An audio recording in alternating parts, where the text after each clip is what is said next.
we're going to go over is a couple basic things in terms of your radio.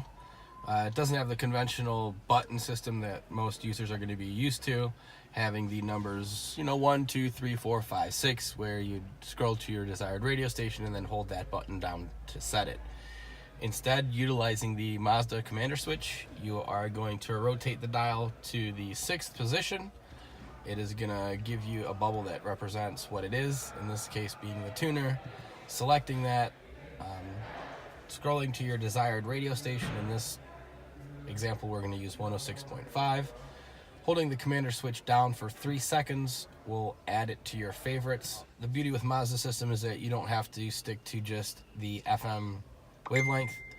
You can go to your AM via your audio sources and select the AM option, going to the same tuner and saving your, in this case, 850 radio station the same way by holding your commander switch down.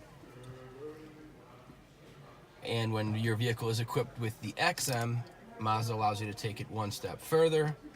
And once you've selected your XM source, going to your channel list this time, and for instance utilizing channel 15, holding it down also adds it to your favorites.